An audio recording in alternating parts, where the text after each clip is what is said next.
Pag nahawakan mo, mamamatay ka. Ganun kabatan ng Diyos noon. Kaya, ang presensya nga nasa Ark of the Covenant, meron lang siyang biling, hindi pwedeng hipuin yung Ark of the Covenant dahil mamamatay ka.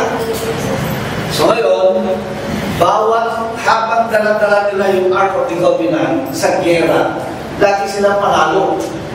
Umuunlad yung kanilang buhay. Ahimik, walang problema.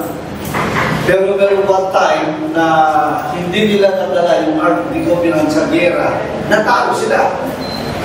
Ganon. Ngayon, noong iuwi ni Haring David yung Ark of the Covenant sa kanyang syudad, dahil gumawa mo na sa Haring David na lalagyan. Dahil yung Ark of the Covenant nasa malayo, nasa teritoryo ng kaaway. Nung iuwi na niya, yung unang attempt na iuwi niya, namatay, yung nakahawak si Usa namatay. Dahil nag-isyon yung baka eh. Isinakay sa baka. Yung Ark of the Covenant, hinihila ng baka. So, hindi sila nagtagumpay na iuwi yung Ark of the Covenant. Kaya puro sila talo. Dumadating sa kanila yung kahirapan, gano'n. Kaya gumawa ng parang si David kung paano maiuwi yung Ark of the Covenant. At ang batas, kailangan ng pagdala sa Ark of the Covenant ay yung mga Levita. So, tinawag na lahat yung mga Levita. Then, nakita ni David na para maiuwi yung Ark of the Covenant doon sa Israel, sa syudad, ay kailangan sayawan, magsayaw. Kaya ginawa ni David bilang hari, nagtanggal ng nasukutang hari, naglagay lang ng manipis na ipot. Parang nakabahag lang nakikita. At nagsasayaw na parang baliw, parang siraulo. Kaya yung kasama na yung mga alipin na mga babae, slim game. Ngayon, noong may iuwi nila yung Ark of the Covenant, nanonood pala itong asawa niya, si Michal. Nung makita sila mag-asawa, sabi ni Michal sa kanya, pambira ka naman, hari ka pa ba din, nakakahiya ka? Kung magsayaw ka, parang ang baliw. Di ba nakakaya kasama pa yung mga alilan, mga babae? Yun ang sabi ni Michal. Ang sabi naman ni Haring David, alam mo, sabi na sa kanya asawa, yung pagiging hari ay inalis sa tatay ko. Kasi tatay niya sa akin sa ulo. At inilipat sa akin. Dahil ang sabi ni Michal sa English, you are very undignified. Dancing like a crazy. Yes, of the Lord. Yun yung sabi ni Michal eh. Ang sabi ni David, kahit ang tingin sa akin ng mga tao ay parang galing. Hindi ako nahihiyang tawagin galing kung ang aking pinupuri at sinasayawan ay ang Diyos. Amen. Although I was being called dignified, I want to be more undignified. I want to celebrate the presence of the Lord. Amen. Kaya naiuwi yung Ark of the Covenant at simula noong naiuwi nila, umulad na yung bansa nila, nagtagumpay na sila, lahat ng gira ay nagkaroon na katahimikan hanggang may pangalan siya ang Solomon. So ano ibig sabihin nito? Ang presensya ng Diyos, sabi sa Psalm 22 verse 3, ang presensya, palawag natin ngayon, ang presensya ng Diyos ay bumababa dahil sa mga papuri at pagsayaw ng kanyang mga anak. Amen. So yung ginagawa natin ay iisa lang layunin, to ibaba ang presensya ng Diyos. Kaya lang, kailangan sa pagpupuri mo, huwag mong isipin na ikaw ay siraulo. Huwag mong isipin na ikaw ay nakakaya habang nagpupuri sa Panginoon. Dahil sa panahon natin, sabi ng Panginoon sa John chapter 4, ang Ama ay naghahanap ng mga taong pupuri sa Kanya sa Espiritu at katotohanan. Ang tanong ko, ikaw ba yun? Ikaw ba'y nakasali sa hinahanap niya o nahanapan ka na ba niya? Napakalaga, kaya pagdating ng pagpupuri sa Diyos, Since ibinigay mo na yung sarili mo sa Kanya, yung araw na yun, abay, huwag ka na maging dignified. Nagpakabaliw ka na sa pagpuri kayo. Dahil sa pamamagitan yun, bababa ang presensya ng Panginoon. At pag bumaba ang presensya ng Panginoon, may kalayaan, may kagalingan, problema lumalayas, nawawala. Why? Because of the presence of God. Kaya kanina nakita ko, may kaunting pagbabago na sa pagpupuri. Amen? Let's go. Sabi mo sa katabi mo, huwag ka nang maging dignified, walang nangyayari sa'yo.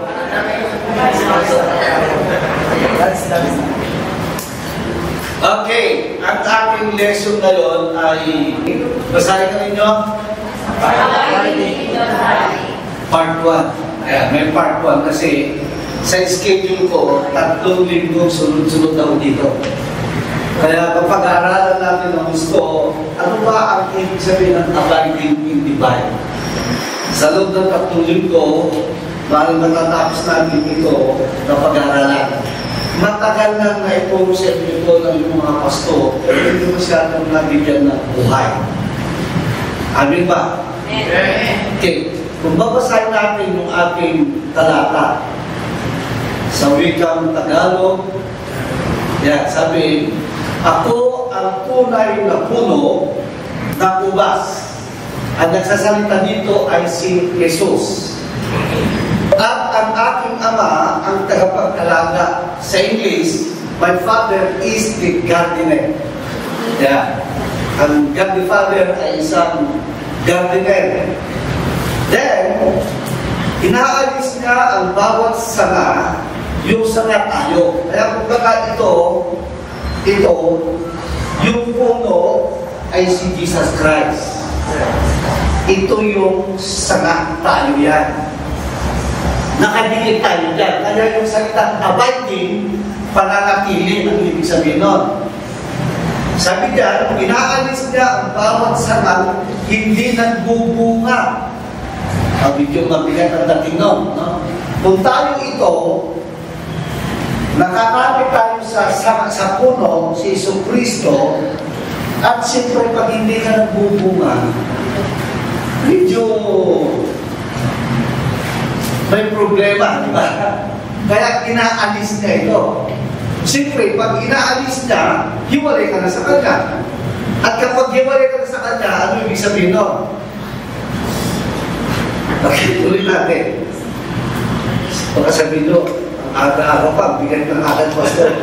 Paliliro agad dito. Dahil sabi, inaalis niya ang bawat sangang hindi nagbubunga at kanya namang pinuputulan at nililinis ang bawat sangang nagbubunga upang magbunga pa ng marami. Kaya yung pagputol, paglilinis ito, tinatanggalan niya, ito sobra yung dahon, tanggal. Yun yung paglilinis para lalong magbunga. Then, sabi nga, sa verse 5, nalinis na kayo sa pamamagitan ng salitang sinabi ko sa inyo. So, ang pinaglilinis pala ng Ama ay yung salita. Maliwanag ba? Kung baga sa naliligo, yung tubig, yun yung salita ng Diyos. Nalilinis yung ating karumihan. Ang ibig sabihin nun, kapag ikaw ay laging nakikinig, sugapa ka sa pakikinig, nalilinisan ka. Pero kung sa kalakakita ng tao, kung maligo, isa lang sa isang linggo, anong amoy nga? Ganun din naman, kapag yung tao, bihira lang makinig ng salita ng Diyos, kumbaga, bihira lang nakikinig, hindi pa masyadong nakikinig, hindi siya nalilinisan. Yun yung ibig sabihin nun. Dahil sabi niya, nalinis na kayo sa pamamagitan ng salitang sinabi ko sa inyo. Yeah. Then, verse 4, manatili kayo sa akin at mananatili din ako sa inyo. May kondisyon. Manatili kayo sa akin, sabi ni Jesus, at mananatili rin ako sa inyo. Ibig sabihin nun, kung ayaw mong manatili sa Kanya, hindi siyempre ayaw din manatili sa iyo si Jesus. Hindi magbubunga ang sangang hindi nananatili sa puno, gayon din naman, hindi kayo magbubunga kung hindi kayo mananatili sa akin. Okay, kaya maliwanag dito na yung layunin dito ng Panginoon, ipinapakita sa atin ng Panginoon, una ay yung ating pananatili sa Kanya, relasyon sa Kanya. Pangalawa ay yung pag-aalaga niya sa iyo sa pamamagitan ng paglilinis. Pangatlo, gusto niya na ikaw ay magbunga. Then sa verse 5, ako nga ang puno ng ubas at kayong mga sanga. Ang nananatili sa akin at ako sa Kanya ang siyang nagbubunga ng sagana. Sapagkat wala kayong magagawa kung kayo'y hiwalay sa akin. Sabihin natin yun, wala akong magagawa kung ako ay hiwalay sa Kanya. Ang hindi nananatili sa akin ay matutuyo. Siyempre, pag itong sanga ay nawala, matutuyo na siya. Yun sabi niya, ang hindi nananatili sa akin ay matutuyo at itinatapon, gaya ng sanga. Ang ganoong mga sanga ay tinitipon, inihahagis sa apoy at sinusulong. So, impyerno na yung sinasabi doon. Kaya dito, tinakalakay yung pupuntahan ng taong nagbubunga at saka yung pupuntahan ng taong hindi nagbubunga. Okay, verse 7. Kung nananatili kayo sa akin at hindi nanatili sa inyo ang aking mga salita. Medyo iba ibig sabihin na naman doon. Ang sabi na nung una, kung mananatili kayo sa akin at ako ay mananatili sa inyo. Pero dito ngayon, kung mananatili kayo sa akin at nananatili sa inyo ang aking salita. Ibig sabihin, si Jesus at ang kanyang salita ay isa. Amen. Kaya ang sabi sa John chapter 1, verse 1, in the beginning was the Word, and the Word was with God, and the Word is God. Sa verse 14, yung Word, yung salita ay nagkatawang tao, at siya ang Panginoon Kristo. Kaya sabi na dito, kung nananatili kayo sa akin at yung aking salita ay nananatili sa inyo, then anumang nais ninyo ay ibibigay sa inyo. Yun yung kondisyon. Then verse 8, napaparangalan ng aking Ama kung kayo'y masaganang nagbubunga bilang aking mga alagad. Ang ibig ko sabihin dito, pag kayo nagbubunga, inuunang natin ang Diyos, natutuwa sa atin ang Diyos, binibigyan natin ang karangalan ng Diyos. And because of that, sabi dito, kayo ay aking alagad. Okay. So, ang alagad ay yung nagbubunga. Okay, mayroon namin naman patuloy ang tanong, ano ba yung bunga? Meron tatlong silbi ang bunga. Una, kapag tayo nagbubunga, napaparangalan ng Ama. Natutuwa ang Ama sa atin. So, ibig sabihin, ano yung bunga na yun? Kapag tayo ay nagbago. Diba? Kumari, si Brother Randy, noong una, nasakit ang ulo niya kay Jeff. Jeff ba? Jeff? JB. Noong una, diba? Totoo, JB, diba? Sila, i-destroy ang kagin kasi talagang iba ang galing ni JB noon. Kaya galit na galit si Brother Randy. Pero nung lagi namin nakikinig ng salita si JB, napuhugasan ng salita. Nagbago. The old has gone, na wala yung lumang pagkatao, napalitan ng bagong pagkatao, tuwag-tuwa si Brother Randy at saka Sister Abby. Napaparangalan ng Ama. Yun yung bunga. Isa yung bunga, yun isang silbi ng bunga. Kaya pag tayo nagbago, dahil sa pakikinig ng salita ng Diyos, natutuwa, napaparangalan ng ating Ama. Ang pangalawang silbi ng bunga, kapag tayo ay nagbubunga, ang natutuwa o yung bunga na yun ay hindi natin, nakakita ba kayo ng puno na kinakain na yung bunga niyan? Wala, no? So yung puno, hindi para sa kanya yung bunga, para sa tao, para sa iba. So, yung bunga na pangalawang silbi ay nakakatulong, nakakapagsilbi sa tao. Ito'y sinabi ng Panginoon, love your neighbor as you love yourself. Ito yung mga silbi ng bunga. Ngayon, kapag yung sanga ay nagbubunga, sasabihin ng puno, ikaw nga ay aking sanga. You are my disciple. Ikaw ay aking alagad. Ito yung mga bunga. Kapag nagbunga ka, ibig sabihin, napaparangalan ng Ama dahil nagbago ka. Ngayon, yung bunga, hindi na kinakain nyo sa dito ay para sa tao. Ibig sabihin, naman dito, ang bunga natin yung tao, nadadala sa kanya ng Diyos. Yun yung pangalawang bunga. At ang pangatlong bunga, nagiging alagad tayo ng Diyos. So yun yung bunga. Okay. Kaya lang, ang isipin pa nyo rito, hindi ka magbubunga hanggat hindi ka nananatili sa puno. Huwag mong pilitin magbunga kung hindi ka nananatili sa puno. Manatili ka sa ayaw mo sa gusto mo, magbubunga. Di ba na? Okay. Kaya, ito yung puno ng ubas. Maliwanag pa sa inyo? Nakita ninyo, pinuputol na yung hindi nagbubunga. Ayun. Hindi nakita yun, pinuputol. Yan, sabi na, cutting of unfruitful branches.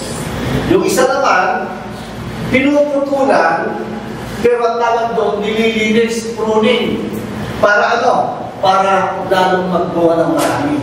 Pruning of fruitful branches. Kaya, yung pag-aaralan natin, meron dalawang sanga. Isang nagbubunga at saka isang hindi nagbubunga. Ano ba ang purpose? The only purpose why the vine have branches is to bear fruit. Ang isang layunin lamang, dahilan, kung bakit yung puno ay nagkaroon ng sanga, isa lang dahilan, para kailangan magbunga. Pangalawa, ay sabi niya, yung pagpuputol ng sanga na hindi nagbubunga ay para maiwasan na yung pagkain nito na nagbubunga hindi nakakainin nito na walang bunga, walang silbi. Para mapunta lang doon sa sanga na nagbubunga, para lang dumami ang bunga. Kumbaga, ang silbi ng pagpuputol is para hindi masayang yung sustansya na nanggagaling sa puno. Then, ang pruning, ito yung paglilinis, yung mga pinuputol mo, yung mga saka na hindi nagbubunga, para yung kinakain na mapunta doon sa saka na nagbubunga, para lalong magbunga. Yun yung ibig sabihin ng pruning, paglilinis. Okay, maliwanag na ba? Amen. Okay. Sabi sa Luke 13, verse 6 to 9, ito yung katuloy. Sinabi pa sa kanila ni Jesus ang talinhagang ito. May isang tao may tanim na puno ng igos sa kanyang ubasan. Minsan, tinignan niya kung may bunga ang puno. O nakita nyo, concern yung nagtatanim sa bunga. Kasi minsan nagtanim ako ng bignan doon sa lupa ko sa Recante. O, nung lumaki, nalakaan ko ng gusto. Abay, nung magbulaklak na, bulaklak lang, hindi lang bunga. Puro bulaklak. Bibigay na ito. Tinanong sa kapitbahay. Sabi na, bakla yan. Meron pala buklay na gano'n. Namumulaklak lang, hindi nagbubunga. Bakla na doon. Sabi ko, sayang ito. Pinagpakulan mo lang ilang taon. Pinutol ko yun. Walang silbi. Kaya ganito nangyari.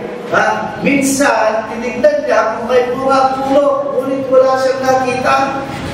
Dahil dito, sinabi niya sa tagapag-alaga ng ubasan, 3 taon na akong pumarito. Tandaan nito, ang Panginoong Kristo, 3 taon na naglingkod dito sa lupa para sa ating kaligtasan. Yun yung ibig sabihin, no?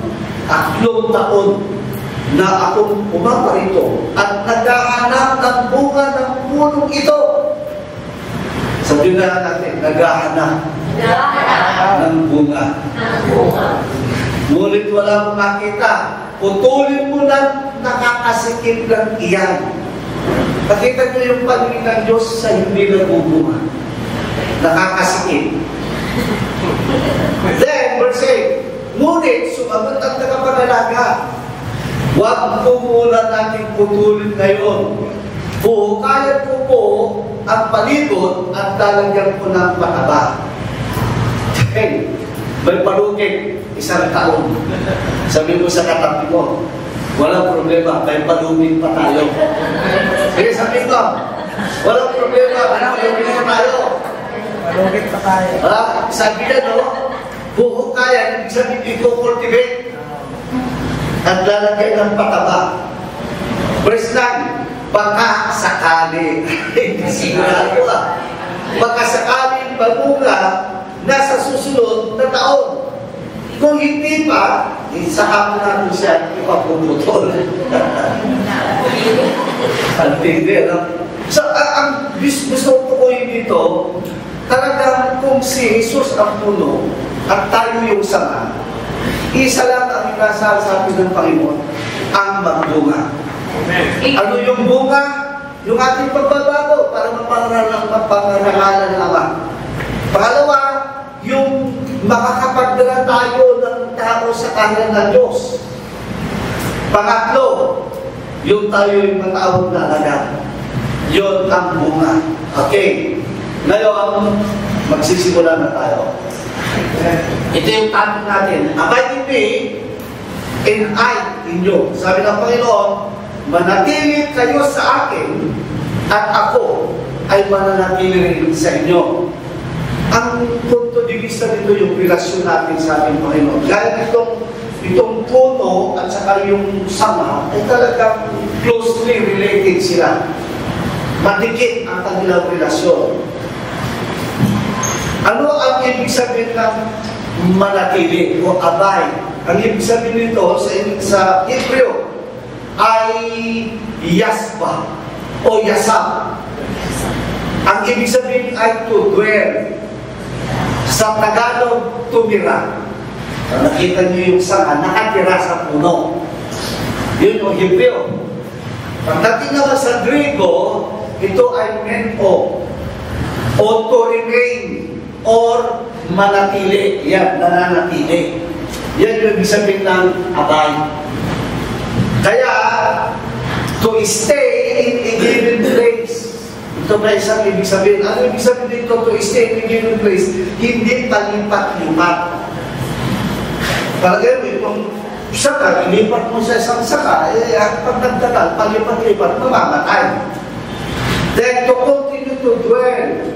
Magpatuloy, nananatili, hindi pabago-bago. To endure. Hindi sumusuko. Ano mang bagyon dumarating, nakakatog lang siya. Ano mang problema dumarating, nakakatog lang siya. To always be present in the place. Hindi pumapalya. Minsan, hindi yung minsan nandyan, minsan ay wala.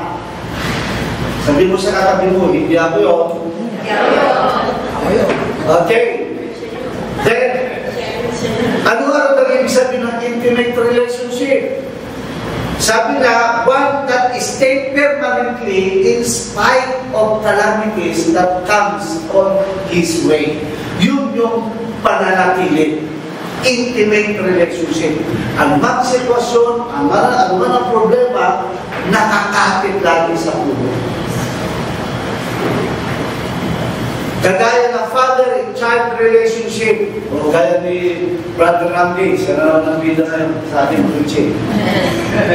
Kahit magkalayo sila ni GB, kahit na magkaroon ng awayan, ano man ang sitwasyon, hindi mawawala yung ama na pangalan. Ama pa rin siya ni GB. Come what may, ama pa rin siya ni GB. Yan ang ibig sabihin ng abiding. Ano man ang problema natin? Ano man ang problema ng saka? Nandun lagi yung puno para sa kanya. Ang sabi lang ng Panginoon, huwag kang humiwalay sa akin. Dahil pag humiwalay ka, matutuyo ka, wala kang magagawa.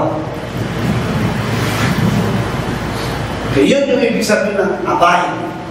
Napakarami ang ibig sabihin nito. Okay, tuloy tayo. Ano ang pag-aralan natin is if you abide in me. Ano ibig sabihin nung tayo ay mananatili sa Kanya, sa puno? Ang ibig sabihin nito, the link in abiding with Jesus is love. Okay, ano ibig sabihin ng link? Ang ibig sabihin ng link ay connection. Di ba? Yung sa ating cellphone, kumunik ka sa link na ganito para makasama ka sa group chat. Dalawa. Link. Ang ibig sabihin ng link, sa ating mga senior citizen, medyo hindi na natin alam itong mga group chat na yan. Wala din na, song na yan, wala na. Ito, sa mga kabataan, okay ba ito? Ang ibig sabihin ng link ay nakakunikta ka, may relasyon ka, naka-tie up ka, naka-join ka, at saka naka-bracket ka sa kanya. Yun yung link. Ngayon, yung link natin kay Jesus ay yung pag-ibig. Love. Kung walang pag-ibig, para makakunin tayo kay Lord, ibinigay niya muna yung kanyang pagmamahal sa atin. Kaya nga, ang sabi sa 1 John 4:10, bakit kailangan natin siyang mahalin ng buong puso? Kasi sabi na, love me with all your heart. Bakit kailangan natin siyang mahalin ng buong puso? Kasi ang sabi na sa 1 John 4:12, kung basahin mo sa inyong Biblia, ito ang pag-ibig. Sabi na, hindi sa inibig natin ang Diyos, kundi tayo ang inibig niya. At sinugod niya ang kanyang anak upang maging handog para sa mapatawad ang ating mga kasalanan. Yun yung pag-ibig. Bakit kailangan mahalin natin siya ng buong puso? Kasi siya ang unang nagmahal sa atin ng buong puso. Amen. Kaya nga binigay niya yung kanyang bugtong na anak eh. Kaya nga, mga minamahal, sabi niya, dahil ganoon kadakilang pag-ibig ng Diyos sa atin, dapat din tayo magmahalan. So kung wala yung love, hindi tayo pwedeng mag-connect kay Lord. Kaya ang ginawa ni Lord, nagbigay mo na siya, nagtanim mo na siya ng pag-ibig sa atin. Siya yung unang nagmahal sa atin. Bago niya tayo inutusan, okay, magmahal tayo sa iba. Kaya nga, sabi nga doon, love your enemies. Imagine, hanggang ngayon, hindi ko matutunan nito eh. Ang hirap mahalin yung kaaway. Kaya ang ginagawa ko, iniwasan ko na lang magkaroon ng kaaway. Dahil mahirap mahalin yung kaaway. Okay, pangalawa, ang connection, link ni Jesus kung paano na tayo niligtas ay ito. Dahil sa kanyang pag-ibig, niligtas tayo. Yun yung sabi sa John 3:16, for God so loved the world.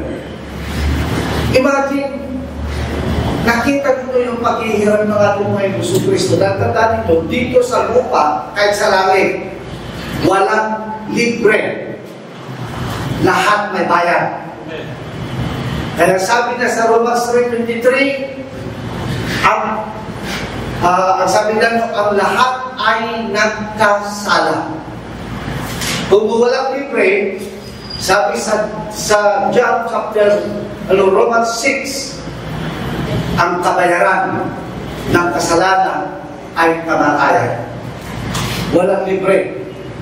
Tayo lahat ay nagkasala, so dapat tayo mamamatay. Hindi yung kamatayan pisikal, kundi impyerno, ibig sabihin no. Kaya lang tayo hindi napunta sa impyerno dahil may nagbayad. Amen. At ang nagbayad na ay si Jesus Cristo.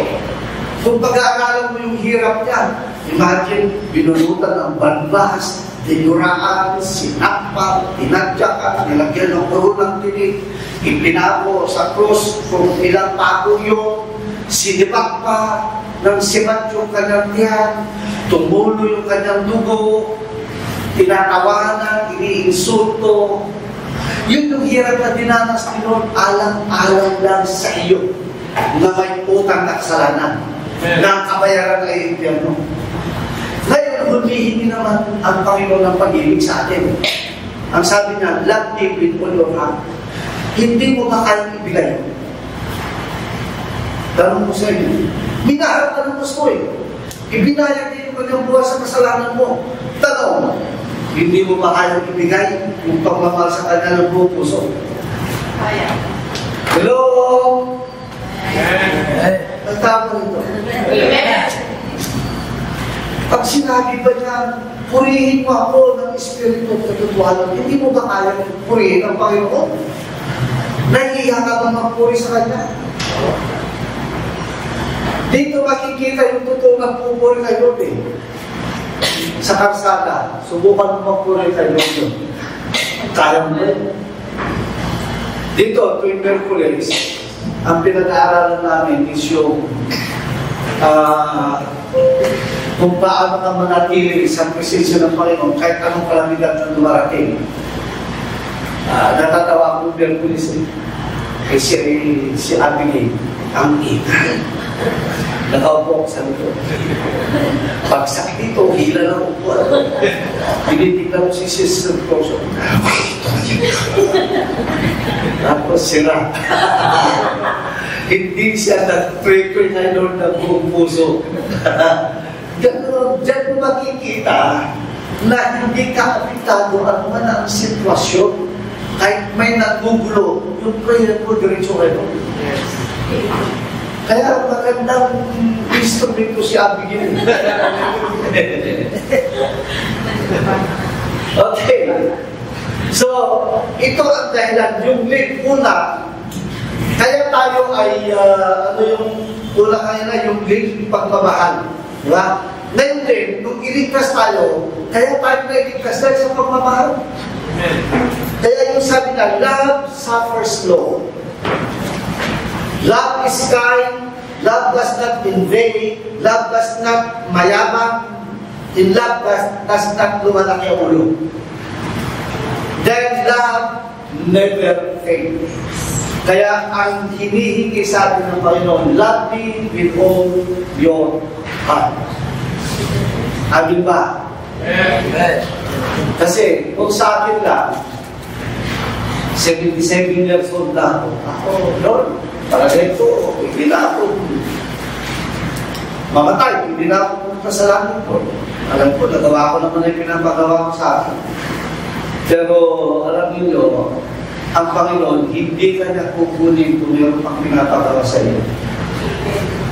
Yung pagmamahal na nagbibigay sa iyo ng lakas, yung pagmamahal niya na nagbibigay sa iyo ng ibig sabihin nito, yung habang buhay. Ganyan naman na rin ang pag-ibig ng Panginoon. Amen. Hindi lang mahirap na, Lord, I love you. Oo, pag binuksan kaya ni Lord yung puso mo, siya kaya na to? O baka yung darling mo? Diyan ka kayo. Yun yung pinol. Okay, pangatlo. The link in serving the Lord is first love. Hindi ka pwede maglingkod kay Lord kung walang pagmamahal. Puro pagmamahal yan. Sabi sa Revelation 2, I know your works. Sabi na, your labor, your patience, And that you cannot bear those who are evil. Sabi sa Tagalog, alam ko yung ginagawa mo. Alam ko yung pasensya mo. Alam ko, sabi na, yung paghihirap mo. At alam ko rin kung paano mo nilalabanan yung mga masasamang tao. Sinubukan mo sila na nagpapanggap ng mga apostol, pero napatunayan mo sila yung mga sinungaling. Alam ko yung iyong pagpapagal. Sabi na, alam ko yung iyong pasensya. At alam ko rin ang iyong paghihirap nang dahil sa aking pangalan, nang dahil sa akin. Kanya lang, meron lang akong hinanakit sa iyo. Wala na yung unang mong pag-ibig. Kaya sa paglilingkod natin, ang hinihingi Lord, love. You cannot serve the Lord without love. Amen. Kasi kung mahal mo ang Panginoon, na naglilingkod ka sa Kanya dahil sa pagmamahal, hindi ka magre-reklamo. Because love never fails. Nung naglilingkod ako nung una-una, abay, pinakamahirap na dinanas ko. Nung uuwi na ako from Cabarugis to Santiago, ang sabi ng mga membro doon, Pastor, dito ko naman tulog dahil gabi na. Eh, ang problema, may sasakyan. Ay, may sasakyan pa. Yung pala, pagdating sa Difon, wala na siyang pasayeros, pati ako binabana. Eh, alas 10 na ng gabi. Nilakad ko yung Difon hanggang Cordon, hanggang Sinsayo. Hindi ako nagreklamo. Bakit? Mahal ko ang Diyos na pinagdiliguran ko. Amin ba? Kung mahal mo yung asawa mo, hindi ka magre-reklamo. Kaya nagre-reklamo yung asawa mo, sa'yo, dahil bawas na yung pagmamahal mo sa kanya. Pero, magtao ba rito?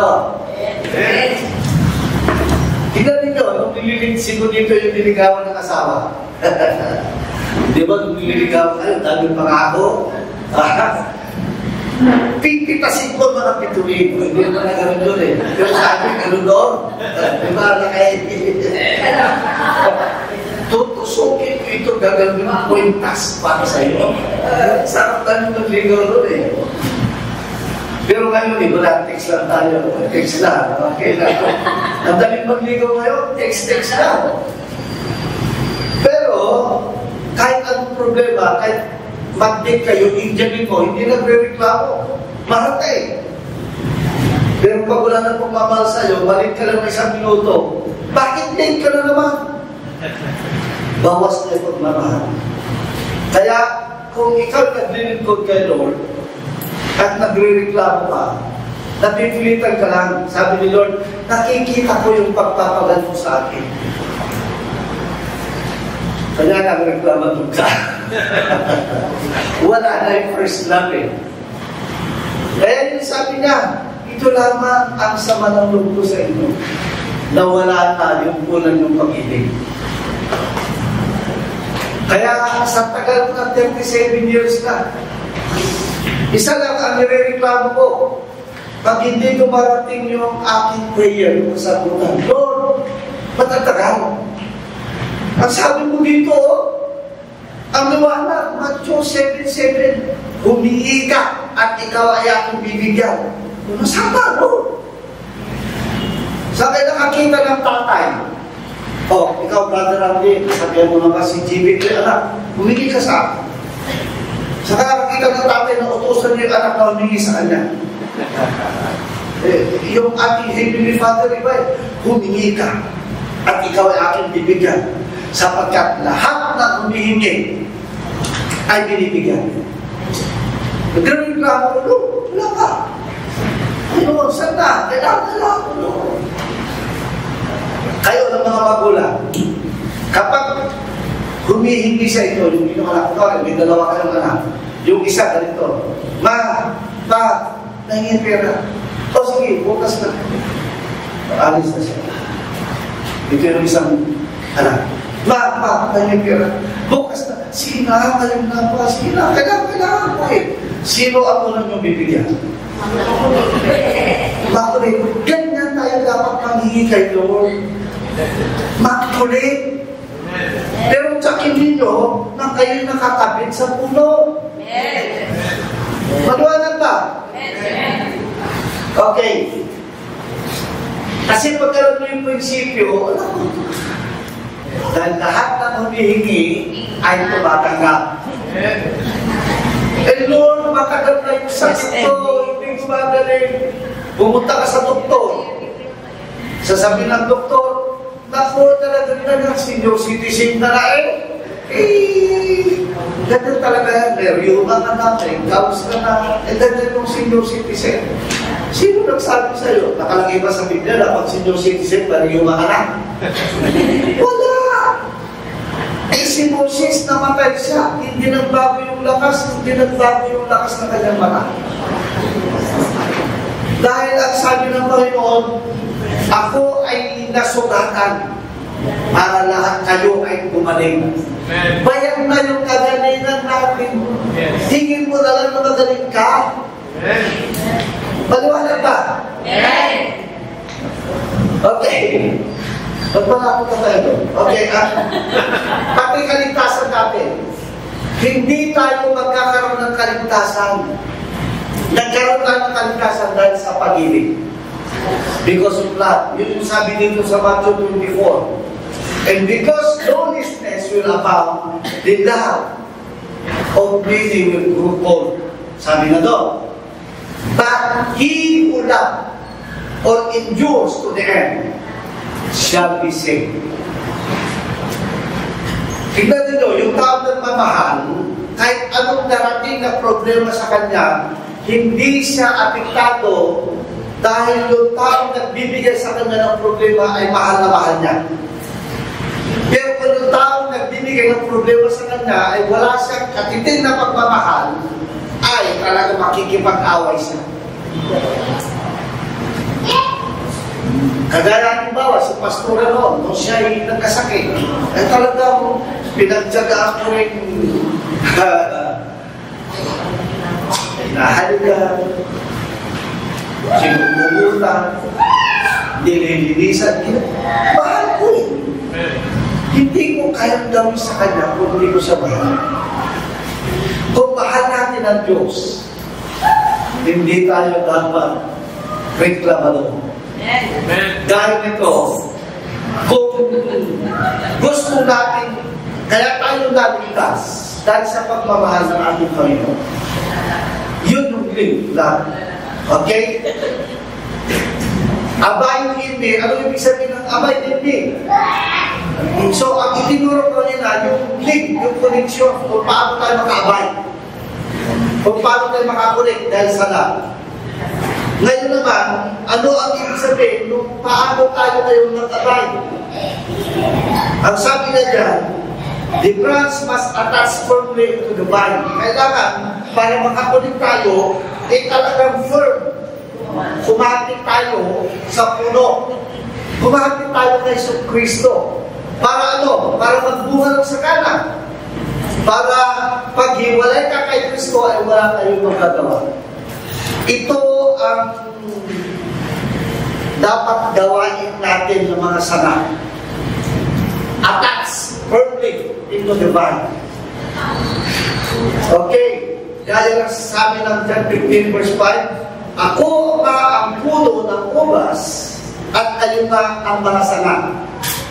Ang nananatili sa akin at ako sa kanya, ang siyang nagbubunga ng sagana sapagkat wala kayong magagawa kung kayo'y hiwalay sa akin. Ulitin na natin yun, wala akong magagawa kung ako ay hiwalay sa kanya. Totoo yun o hindi? Oo. Okay. Pangalawa, paano tayo mag-abay? Ano ba ang ginagawa ng saka habang nananatili sa puno? Yun yung tanong.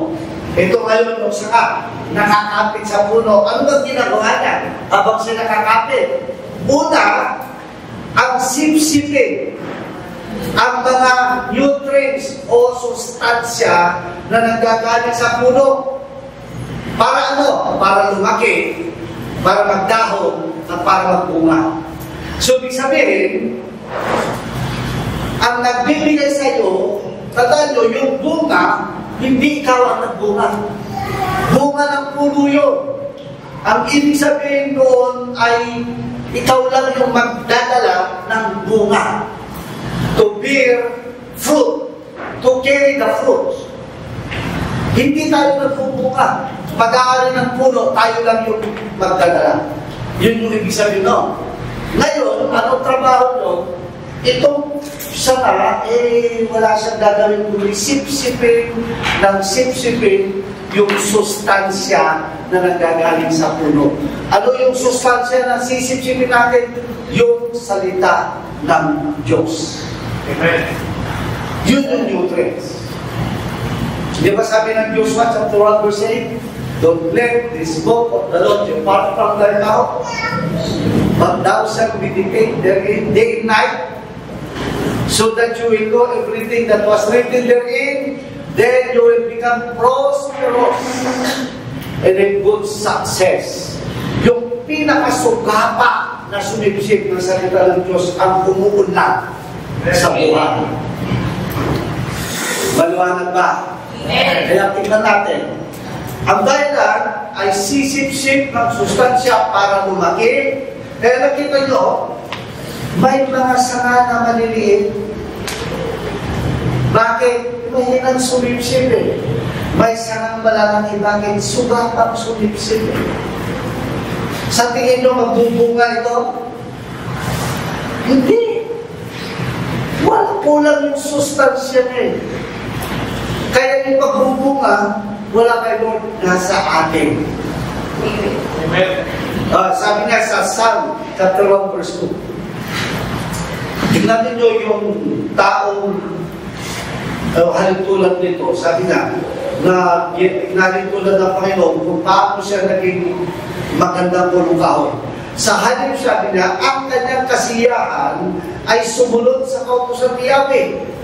Binubulay-bulay niya ito sa araw at gabi. Sa English, sabi niya, but his delight is in the law of the Lord. That in the law of the Lord, he meditate day and night. Ganun kasugatan. Dahil katulad niya ay punong kahoy sa tabi ng isang batisan, laging sariwa ang dahon at nabumunga sa takdang panahon.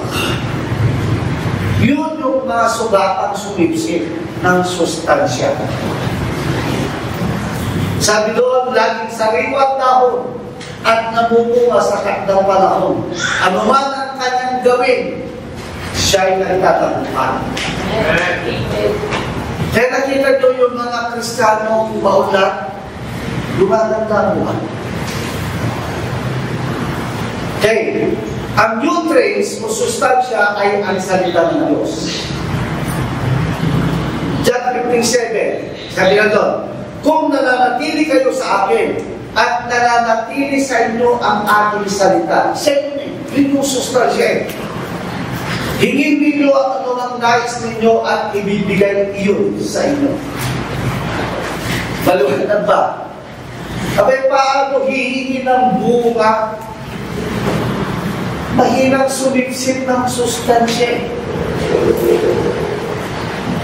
Mahinang, kumbaga paminsan-minsan ang makinig ng salita ng Diyos.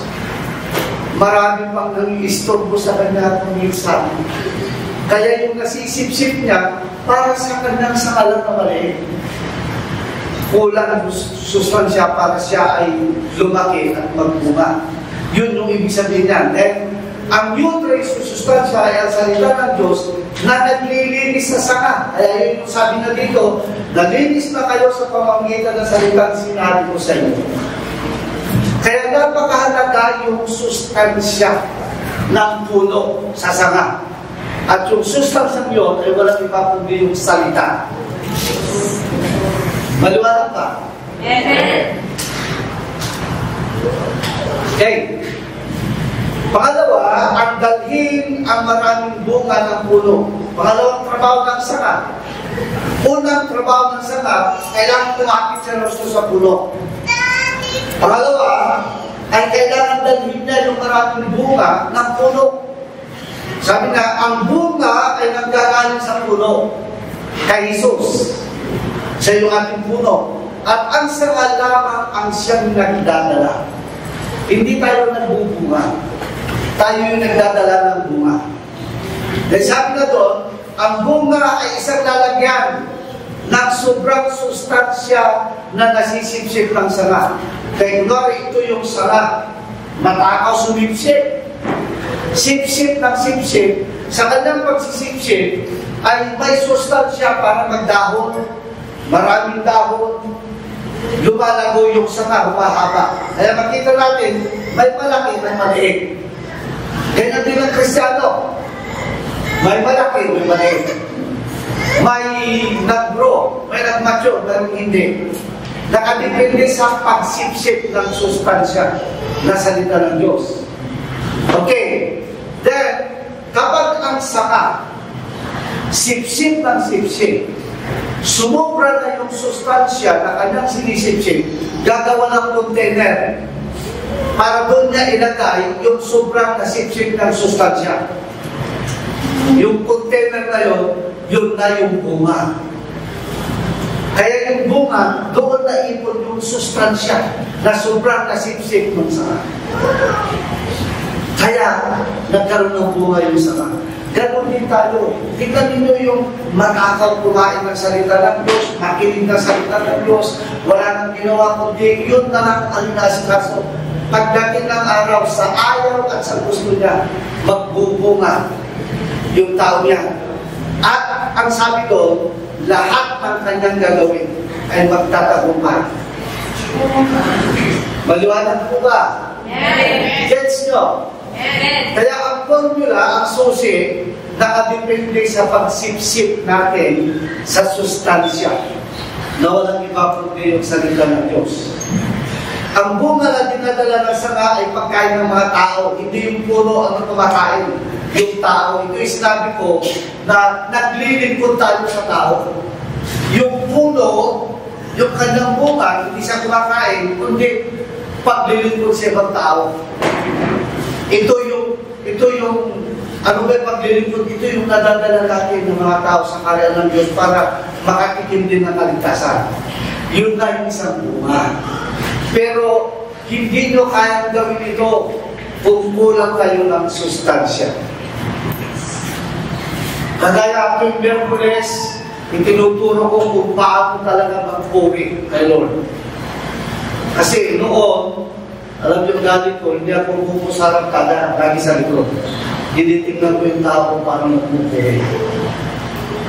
Nakita ko kami na baka ako may epekto. Natutuwa ang Diyos dahil hinahanap ang Diyos yung totoo ng pupuri sa kanya. Kasi kung Miyerkules, itinuturo ko yung worshiping God in Spirit in truth. Okay. Ang bunga na dinadala ng sanga, ang nagbibigay karangalan sa Diyos, yun yung bunga. Kapag nagbunga ka, natutuwa ang Diyos. Kapag nagbunga ka, napaparangalan ng Diyos. Kapag nagbunga ka, naglilingkod ka sa tao. Then, ang bunga ang nagbibigay ng approval sa Diyos upang tawagin kang alagaan. O, nagbunga ka na. Now, you are my branch. You are my disciples. You are my alagaan. Okay, ulitin ko. Ano yung tatlong bunga o tatlong silbi ng bunga? Una, napaparangalan ng Diyos. Natutuwa ang Diyos. Pangalawa, naglilingkod ka sa ibang tao. Pangatlo, ikaw ay ginawang alagad ng Diyos. Yun yung bunga. Kaya ang advice, sumipsip ka ng gusto ng sustansya. Gets nyo? Alam nyo, ako'y unang maborn again. Talagang babat, maghapon, magdamag, nakikinig ako ng mga nakuha. Maghapon, magdamag. Kapag kapag ako sa upukan at may sharing, nakatutok ako. Ganon ako kabuto. Hindi ko akalain, sa loob lang ng isang taon, pinagpastor na ako ng Panginoon. Kasi napuno na ng sustansya. At simula noon, napansin ko lahat ng aking ginagawa, nagtatagumpay na. Doon ko na pagtanto, alagad na pala ng Panginoon. Alam ba kayo ko? Yes! John 58, yun nga, napaparangalan ng aking ama kung kayo'y masaganang nagbubunga. Then, bilang ating mga alagad. Okay, tuloy tayo. Gusto mo ba kayo? Yes! Okay, para kami ba ang bunga? Una, hindi ito para sa puno, kundi para sa mga tao. Nakita pa nyo, ang isang logic dito. Kapag hindi yung nagtatanim, hindi naman nagtasabi yung tao sa tanim mo. Mari, ito yung mangga. Nagtanim mo ng mangga, lumaki yung mangga. Wala naman pakialam yung tao eh. Hindi papansinin yung tanim mo. Pero pag ito'y nagbunga, magaganda yung bunga, at alam ng tao na matamis yung bunga, kahit bakuran mo yan, aakatin nila yung bako. Kukunin yung bunga. Kaya kung ikaw ay nagbubunga, ano man ang gawin mo? Lalapitan ka at lalapitan ng tao. Yun yung mga leader. Maliwanag ba? Huwag nila kayo sumunod kayo sa akin. Hindi ganun. Kapag ikaw nagbubunga, talagang lalapit at lalapit sa iyo tao. Amen. Interesado sila sa bunga mo. Then, sa Matthew 22:39, ito naman ang pangalawa. Ibigin mo ang iyong kapwa dahil ang pag-ibig mo sa iyong sarili. Ito na yung paglilingkod sa ibang tao. Ibigin mo yung kapwa. Kung pilahan mo yung kalikasan mo, then mahalin mo rin yung kalikasan na yung kapwa. John 15:13, walang pag-ibig na higit pa kaysa pag-ibig ng isang taong nag-aalay ng kanyang buhay para sa kanyang mga kaibigan. Paglilingkod. Hindi natin kayang gawin ito kung hindi tayo sumusubra sa kasisipsip ng sustansya. Gets ka? Yes! Okay. Basahin natin yan. Conclusion. Sige mo, conclusion na tayo. Tapos na. Okay. Ito yung hinahanap ng aking apoy. Pero may natutunan. Yes! Ulitin ko. Huwag mong pilitin magpunay. Kung kulang yung sustansya na sinisip-sip ninyo sa puno, hindi kayo magbunga. Ang dahilan para kayo magbunga ay mag-isuga pa kayo sa pagsipsip ng sustansya sa puno. Amen. Ano yung sustansya? Pakilakas. Kapag wala ka pang interest sa salita ng Diyos, kapatid, ito ka pala. Kahit ano mo, hindi ka magbunga. Ang problema, kapag nakita ng puno ng gardener, sino yung gardener? Ang ama. Anong ginagawa niya sa hindi nagbubunga? Yun ang problema. Pinutuloy. Itinatapon at sinusunog. Abay, huwag mo naman isama yung sarili mo sa sanang hindi nagbubunga. Total, hindi mo naman pipilitin magbunga. Kusang nalabas yung bunga. Basta matakaw ka lang sumipsip ng sustansya. Kaya kung ako sa inyo, bakit kayo mag-Hercules? Yes! Para lalong dumami yung sinisip-sip ninyo. Gets nyo? Yes! Okay. Ang susi ng isang saka para siya ay mamunga ay ang manatili sa puno anumang sirkonstansya. Kapit ka lang. Bakit? Wala kayong magagawa kung hiwalay kayo sa puno. Sino yung puno? Si Jesus.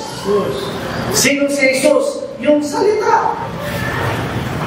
Siya yung salita. Pangalawa, ang isang saka para ito ay magbunga ay nasusukat sa dami ng nasisip-sip ng sustansya mula sa puno. Yung sukatan. Kapag medyo sobra na yung sip-sip, gagawa yung saka ng kanyang container para doon inideposito yung sobrang sinip-sip. Yun na yung prutas. Yun na yung bunga. Kaya yung papansinin, subukan yung magtanim ng kalamansi. Lagi mong diligan ito. Huwag mong diligan ito. Anong mangyayari? Mas malaki ito. Mas mabuka kaysa yun. Bakit? Laging sumisip-sip ng tubig eh.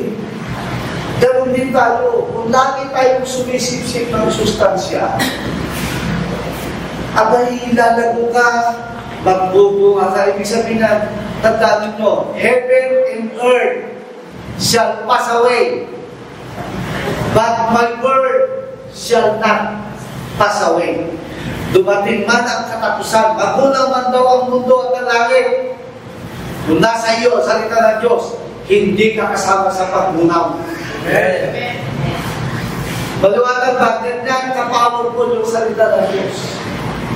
Kasi nung isang araw, yung pinag-usapan namin, kausap ko kasi, dalawang citizen eh. Sabi nila, Pastor, napapaniginipan ko na naman eh. Minsan nanaginip ako na ako raw lumalangoy sa dagat-dagatang apoy. Bakit naman sa apoy ka pa lumalangoy? May Cagayan River naman, binibiro ko lang. But doon ako sa dagat-dagatang apoy. Saan mo nakuha yung dagat-dagatang apoy? Hindi, naririnig ko lang. Babasa ka ba ng Biblia? Hindi naman. Paano nalaman ng dagat-dagatang apoy? Naririnig ko sila, sabi nila. O anong itsura? Pastor, sabi na, grabe, ang luwang. Talagang apoy, lumalangoy daw ako doon. Ang problema, sabi niya, nasusunog yung katawan mo. Nasusunog, hindi naman natutulang. Di siyempre nasusunog, di masakit. Pastor, ginising ako ng asawa ko, sumisigaw ako. Dahil yung init at saka yung sakit na nararamdaman ko. Sabi mo, pare, bro, delikado ka. Ano bang ginagawa ko itong huling araw? Sinabi na, nag-iinom pa rin ng alak, naninigarilyo, nanonood ng yung mga ball. Holography, nanonood. Ako, senior citizen ka na, ginagawa mo kaya. Kami talagang pupunta ka sa dagat-dagat ako. Ngayon, yung isa naman, sabi na, ang problema ko lang kami ba? May na ako at saka yung likod ko, ang dami ng sinasabi. Ilan taon naman, brother? Sabi na, 66 na eh. Ikaw, brother? Sabi na, 65. Kako, ang kitindi ninyo pinagyawan nyo lang yung sakit. Alam ba ninyo ako, nakita ko ngayon yung halaman, o nakita nyo itong dalawang halaman, sabay na itinamin niya, pero bakit ito mukhang matanda na, lanta na, bakit ito ang ulat, bakit? Paano naman nakatapat sa lulog, lagi na didiligan. Binuklat ko kayo nito. Alam ba ninyo na ang salita ng Diyos ay tuloy. Kapag ito'y laging nasisip-sip, nadidilig sa isang tao, parang nalaman na lang ulit. Kagaya ko, ilang taon na ako. Sabi nung isa, matanda pa ako sa iyo eh. Sabi nung 66. Sabi naman nung isa, nung 65, siguro pastor, mga 67 na. Ay, baka. 1 year. 1 year lang. Tapos pinakita ko yung aking driver's license na 1947. 77 years old na ako. Anong sikreto mo? Bakit ganyan na makalakas? Lagi akong nanigiligan eh. Lagi akong sumisip-sip eh. Ang salita ng Diyos ay pangpahaba ng buhay. Amen. Ang salita ng Diyos ay pangpagaling sa mga may karamdaman. Amen. Ang salita ng Diyos ay pangpaunlad Amen. ng buhay. Ang gamot, salita ng Diyos. Huwag kayong makumpilto kung linggo. Maging sugata kayong sinipsip ng sustansya. Amen ba? Okay, tuloy mo. Sabi na sa number 3, ang isang saka na nagbubunga ay nililinis ng Ama para ito ay makapagbunga ng sagana. Aba, kahit pala matanda na anong halaman, kapag nalilinis, abay magbubunga pa rin ng maunlad na sagana. Kahit na sino-sinisip ka na, pag lagi ka rin nadidiligan na salita ng Diyos, abay magbubunga ka pa, kapatid. That is not the end of the world. That's all. Ang isang sanga na hindi nananatili sa puno ay hindi ito nakakapagbunga. So anong gagawin natin? Kumapit tayo sa puno kay Jesus. Therefore, ang isang sanga na nagbubunga ng sagana ay natutuwa ang Ama, napaparangalan ng Ama. Inuunang natin ang Ama. Ang isang sanga na nagbubunga ay tinatawag na Diyos na isang alagad o disipulo. Ang isang sanga na hindi nagbubunga ay pinuputol ng Ama, itinatapon at sinusulong. Huwag niyong hangarin yun. Itaas na natin yung kami natin kung parang kamay. Sabi natin, Lord, alam ko yung sanga na sinusulong. Gusto ko yung sanga na nagbubunga. Amen. Anong gagawin niyo? Sumipsip ng sustansya. Kahit Miyerkules, pumunta kayo ito para sumipsip kayo. Ang bunga hindi para sa puno, hindi para ito sa iba. Tumulong tayo sa ito. Maraming pupunta sa impyerno na wala pa sa kakalan ng Diyos. Bunga natin mo. Pero hindi ka pwede magbunga kung kulang na sa sustansya. Amen. Okay, palapakan natin ng